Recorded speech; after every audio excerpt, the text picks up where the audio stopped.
Hello दोस्तों, तो आज हम लोग देखने वाले हैं 2025 जेक बोर्ड 9 क्लास का मॉडल पेपर कि किस तरह से हम लोग का एग्जाम में क्वेश्चंस आएगा। तो आइए देर ना करते हुए आइए देखते हैं। हम लोग पहला क्वेश्चन पूछता है, गति का सबसे साधारण प्रकार कौन सा है? सबसे सरल प्रकार कौन सा है? वृत्तीय गति है कि सरल रेखीय गति है, वर्गीय गति है कि सभी है? तो गति का सबसे साधारण प्रकार हम लोग का सरल रेखीय गति है। सरल रेखीय गति है। दूसरा नंबर क्वेश्चन पूछता है, एक वस्तु 16 मीटर की दूरी 4 सेकंड में तय करती है, तो वस्तु की चाल क्या होगी? चाल बराबर होता है दूरी बटा समय। चाल बराबर होता है दूरी बटा समय। यह दूरी दिया हुआ है 16 दिया हुआ है और समय 4 दिया, इसको कट कीजिएगा 4 बार में तो 4 मीटर पर सेकंड इसका स्पीड निकल जाएगा, जो कि मेरा ऑप्शन नंबर बी में है। तो बी नंबर इसका सही आंसर हो जाएगा।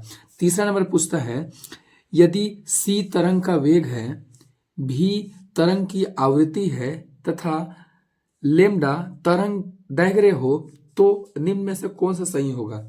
सी is equal to B minus lambda, C is equal to B by lambda, C is equal to B lambda कि कोई नहीं? तो हम लोग पढ़े हैं तरंग का वेग जो होता है वो आवृत्ति और तरंग दैर्घ्य के गुणनफल के बराबर होता है। मतलब हम लोग का आंसर जो हो जाएगा वो सी नंबर सही हो जाएगा। आइए अब चौथा नंबर देखते हैं। चौथा नंबर क्या सवाल पूछता है, ध्वनि किस कारण उत्पन्न होती है? तो ध्वनि कैसे उत्पन्न होता है? घर्षण से कि विसरण से कि कंपन से कि अपवर्तन से? ध्वनि हमेशा कंपन से उत्पन्न होता है। जब कभी वस्तु के कंपन करेगा तभी ध्वनि उत्पन्न होगी। पांचवा नंबर सवाल देखते हैं, यदि किसी वस्तु का भार 49 न्यूटन है तो उसका द्रव्यमान क्या होगा? हम लोग जानते हैं कि भार का जो फॉर्मूला होता है वो mg होता है। और यहाँ भार यहाँ 49 दिया, यहाँ 49 हो जाएगा। 49 यहाँ m का जगह हम निकालने बोला द्रव्यमान, और g का मान होता है 9.8। तो 9.8 से जब इधर डिवाइड कीजिएगा तो ये लगभग 5 बार में कट जाएगा। पॉइंट हटाइएगा 10, ये लगभग 5 बार में कट जाएगा। तो इसका आंसर आ जाएगा लगभग 5 kg आ जाएगा इसका आंसर, जो कि ऑप्शन नंबर सी में है। अगला क्वेश्चन देखते हैं हम लोग 6 नंबर, विराम से मुक्त रूप से गिरते हुए पिंड द्वारा तय की गई दूरी समानुपाती होती है। दूरी पूछा है किसके समानुपाती होती है? तो दूरी का फॉर्मूला हम लोग पढ़े हैं, एस बराबर UT plus half AT square. S बराबर UT plus half AT square. अगर विराम अवस्था से वस्तु गिर रहा है तो प्रारंभिक वेग तो 0 हो जाएगा, तो ये इसका पूरा वैल्यू, इसका मान 0। अब बचा ये, तो इसका में किसका में समानुपाती है? तो समय का वर्ग। देखिए समय का क्या हो रहा है? वर्ग। तो देखिए ऑप्शन नंबर ए में दिया गिरने का कुल समय का कि पिंड के द्रव्यमान का। द्रव्यमान यहाँ है ही नहीं है, एम है ही नहीं, द्रव्यमान तो होगा नहीं। गिरने के समय का वर्ग का, हाँ गिरने का समय का वर्ग है, इसको वर्ग बोलते हैं। तो गिरने के समय का वर्ग का ऑप्शन नंबर सी हो जाएगा हम लोग का। अब 7 नंबर देखते हैं सवाल कि पौधे द्वारा प्रकाश संश्लेषण में परावर्तित ऊर्जा होती है। जो पौधा प्रकाश संश्लेषण करके जो अपना खाना बनाते हैं उसमें क्या होता है? पहला, प्रकाश ऊर्जा रासायनिक ऊर्जा में बदलता है कि रासायनिक ऊर्जा प्रकाश ऊर्जा में, कि प्रकाश ऊर्जा विद्युत ऊर्जा में, कि विद्युत ऊर्जा प्रकाश क्या होता है? तो प्रकाश ऊर्जा को, सूर्य का प्रकाश को रासायनिक ऊर्जा में बदलता है पौधा सब। तो ऑप्शन नंबर ए हो जाएगा सही। अब 7 नंबर देखते हैं। 8 नंबर देखते हैं सवाल, हॉर्स पावर इकाई है। हॉर्स पावर किसकी इकाई है? तो हॉर्स पावर शक्ति की है, ऊर्जा की है, कार्य की कोई नहीं, किसकी है? तो हॉर्स पावर शक्ति का मात्रक है। हॉर्स पावर शक्ति की मात्रक है। किसी माध्यम में कणों का अधिक घनत्व दाब को क्या दर्शाता है? अधिक घनत्व रहेगा, ज्यादा घनत्व, मान लीजिए ज्यादा घना रहेगा, यहाँ पे ज्यादा घना, कण पूरा पास पास है तो यहाँ दाब कम होगा कि ज्यादा होगा? दाब ज्यादा होगा। तो अधिक घनत्व जो रहता है वो दाब को अधिक दर्शाता है। क्या आएगा? अधिक दाब को दर्शाता है। आइए अब नेक्स्ट देखते हैं। आइए 10 नंबर देखते हैं, तरंग दैर्घ्य का मात्रक क्या है? तरंग दैर्घ्य का मात्रक क्या है? सेंटीमीटर होता है, मीटर होता है, न्यूटन होता है, किलोमीटर होता है?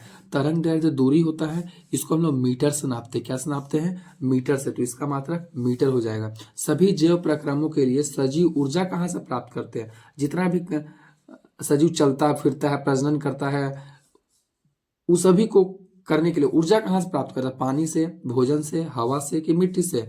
तो सजीव अपना जो ऊर्जा है वो भोजन से प्राप्त करता है, खाना खाता है तभी। अब यहाँ पूछ रहा है कौन सा सुमेलित नहीं है? कौन सुमेलित नहीं है? सेल्सियस ताप, RH फैक्टर रक्त, रिक्टर पैमाना आर्द्रता कि सभी?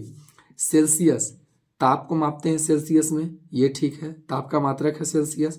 RH फैक्टर रक्त को ही मेजर किया जाता है। आगे रिक्टर पैमाना आर्द्रता लिखा हुआ है, नहीं नहीं, रिक्टर पैमाना भूकंप का तीव्रता को मापने के लिए यूज किया है। रिक्टर पैमाना से भूकंप का स्पीड को नापते हैं। तो ये सी नंबर गलत है। कौन सुमेलित नहीं है पूछा था, तो यही सुमेलित नहीं है। अब आगे देखते हैं 13 नंबर सवाल। मेगावाट बिजली मापने की इकाई है। मेगावाट जो बिजली मापा जाता है उसको नापते हैं, जो उत्पादित बिजली को नापते हैं कि उपयोग की गई बिजली को नापते हैं कि बचत की जाती है उसको नापते हैं? तो हम लोग उत्पादित बिजली को मेगावाट में नापते हैं। कहीं कहीं देखते होंगे बताया जाता है कि वहां इतना मेगावाट का बिजली का उत्पादन होता है, तो उत्पादित बिजली को मेगावाट से नापा जाता है। बल का प्रयोग से वस्तु में क्या परिवर्तन आते हैं? अगर किसी वस्तु में बल लगाएंगे तो क्या क्या होता है? चाल की दिशा में परिवर्तन हो सकता है। हाँ, अगर बल लगाते हैं तो दिशा हम लोग फुटबॉल आता है, एक साइड से बल लगा कर मार देते हैं तो उसका दिशा बदल जाता है। वेग का परिमाण भी बदल जाता है, उसका स्पीड, किसी को धक्का दे देते हैं बल लगा के तो उसका वेग भी बदल जाता है। आकार भी बदलता है, बलून को दबाने से बलून का आकार बदल जाता है। तो इनमें से सभी हो जाएगा इसका आंसर। अब अगला देखते हैं 15 नंबर सवाल। वेग का मात्रक कौन है? तो वेग का मात्रक क्या होता है? वेग का मात्रक तो जानते होंगे, वेग का मात्रक मीटर पर सेकंड को बोलते हैं। अगला 16 नंबर सवाल बोलता है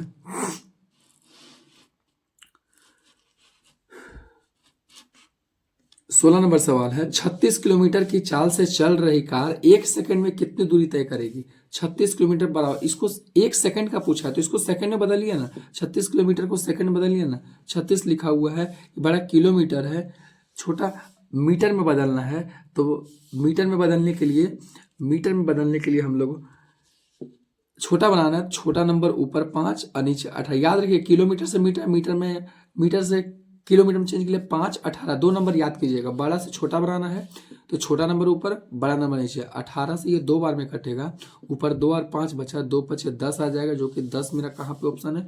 ऑप्शन नंबर बी में है। 17 नंबर, कार्य जो बल एवं विस्थापन का गुणनफल होता है वो है कार्य सदिश राशि की अदिश राशि? अच्छा, कार्य को बताते हैं कि कुछ काम किए हैं, दिशा बताने की जरूरत पड़ता है क्या? नहीं, कार्य को बताने के लिए दिशा का जरूरत नहीं पड़ता है। तो कार्य एक अदिश राशि है। अदिश बोलते जिसका पास दिशा नहीं रहता है। वाट किस राशि का मात्रक है? वाट बल का है, शक्ति का है, वेग का घनत्व है। तो वाट से हम लोग शक्ति को नापते हैं।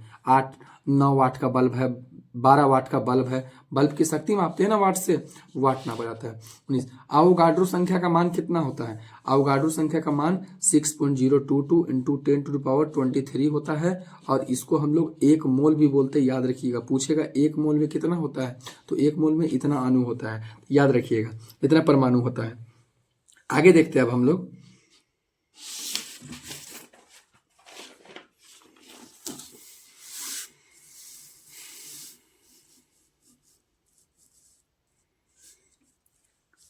20 नंबर बोलता है कैंसर के उपचार में कोबाल्ट के किस समस्थानिक का उपयोग करते हैं? तो हम लोग जानते हैं समस्थानिक, कैंसर का उपचार में कोबाल्ट का समस्थानिक, घेंघा रोग का उपचार में आयोडीन समस्थानिक का उपयोग। तो कैंसर का उपचार में कौन सा कोबाल्ट रहता है? तो C60 का उपयोग, CO60 का उपयोग हम लोग कैंसर के उपचार में किया जाता है। केनाल किरणों की खोज किसने की? केनाल मतलब धनावेशित कण होता है, प्रोटॉन को बोला जाता है। इसका खोज किया था ई गोल्ड स्टीन ने किया था, जो कि बी नंबर हम लोग का सही आंसर हो जाएगा। 22 नंबर बोलता है पदार्थ के कणों के बीच क्या होता है? पदार्थ का जो कण रहता है उसके बीच में क्या क्या रहता है? आयतन रहता है, स्थिति ऊर्जा रहता है, संवेग रहता है कि रिक्त स्थान? तो पदार्थ के कणों के बीच रिक्त स्थान पाया जाता है, रिक्त स्थान होता है, रिक्त स्थान। एलपीजी का पूरा नाम क्या है? तो एलपीजी का पूरा नाम द्रवित पेट्रोलियम गैस, द्रवित पेट्रोलियम गैस होता है, लिक्विफाइड पेट्रोलियम गैस। निम्न में किसमें अंतराण्विक स्थान सबसे अधिक होता है? ज्यादा स्थान किसमें होता है? जल में, हवा, मिट्टी में, आग में? हवा में। अंतराण्विक स्थान हवा के कणों के बीच में ज्यादा रहता है। अमोनियम क्लोराइड को गर्म करने पे क्या होता है, अमोनियम क्लोराइड कपूर का गोली हो गया, अमोनियम क्लोराइड कपूर का गोली हो गई, ये सब ऊर्ध्वपातित होने वाले पदार्थ, इसको गर्म करने पर सीधे ये सब ठोस से सीधे गैस में परिवर्तित हो जाते हैं। आगे देखते हैं, सिलेंडर में भरा हुआ एलपीजी कैसा होता है, द्रव रहता है, गैस रहता है, ठोस रहता है, कोई नहीं, कैसे रहता है, द्रव के रूप में रहता है, द्रव के रूप में, कैसे रूप में रहता है, द्रव के रूप में रहता है। 27 नंबर सवाल है, परमाणु द्रव्यमान की इकाई क्या है, परमाणु द्रव्यमान को क्या चीज नापते हैं, एम से, ए से, सीएम से, यू से, क्या चीज नापते हैं, यू से, यू से नापते हैं परमाणु को, परमाणु द्रव्यमान को यू से मापा जाता है। 18 ग्राम जल में ऑक्सीजन की कितनी मात्रा है, जल का सूत्र आप लोग जानते होंगे H2O, हाइड्रोजन का द्रव्यमान 1 होता है लेकिन यह 2 है, तो हाइड्रोजन कितना हो जाएगा 2, और ऑक्सीजन का द्रव्यमान होता है 16 ग्राम, तो दोनों को जल देखिएगा मिला के 18 ग्राम हो रहा है। इसमें से आपको किसका पूछ रहा है जी, ऑक्सीजन का पूछ रहा है ना, तो ऑक्सीजन कितना ग्राम रहता है 16 ग्राम ना, तो 16 ग्राम हो जाएगा। आंसर नंबर हम लोग का डी में है। देखिएगा 1 मोल क्लोरीन गैस का द्रव्यमान कितना था, 1 मोल क्लोरीन गैस, याद रखिएगा क्लोरीन गैस बोल रहा है, बस क्लोरीन बोलता तो अलग, क्लोरीन गैस बोल रहा है। क्लोरीन गैस का फॉर्मूला होता है Cl2, सारा गैस 2 के फॉर्म में रहता है, तो 1 क्लोरीन का रहता है 35.5, तो 2 क्लोरीन है तो ये हो जाएगा 71 ग्राम हो जाएगा, कितना हो जाएगा 71 ग्राम, जो कि ऑप्शन नंबर ए में हमारा सही है। निम्न तत्वों में कौन द्विपरमाणुक नहीं है, द्विपरमाणु कौन दो परमाणु नहीं है, क्लोरीन, क्लोरीन 2 परमाणु वाला है, नाइट्रोजन, नाइट्रोजन भी 2 परमाणु वाला है, हाइड्रोजन, हाइड्रोजन भी 2 परमाणु रहता है, फास्फोरस, फास्फोरस 2 परमाणु वाला नहीं रहता है, तो ये द्विपरमाणुक में नहीं आता है। चलिए अब नेक्स्ट देखते हैं,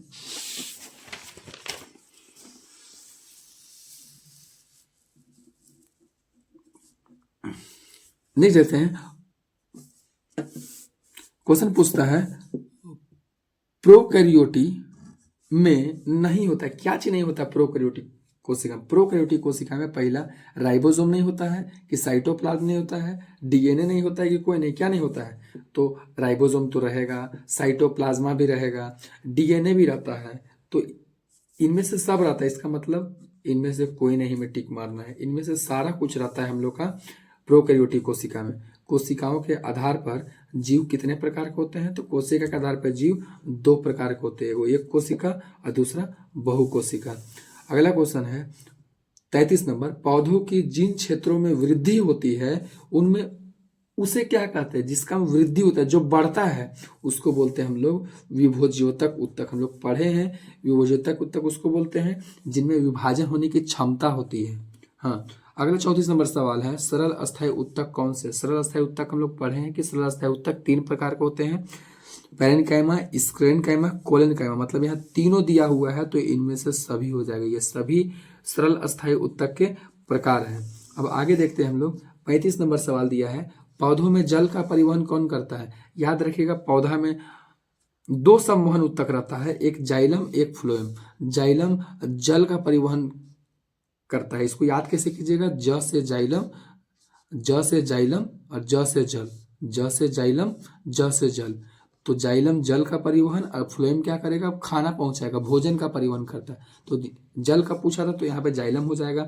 आगे 36 नंबर बोला है, फंजाई कैसा जीव है, फंजाई, फंजाई, फंजाई एक मृत जीवी है, क्या है, मृत जीवी। आप देखते हैं सड़ गल जाता है कोई भी सामान या कोई जीव मर जाता है तो वहां पे फंजाई वहां पे उगता है, तो मृत जीवी है वो।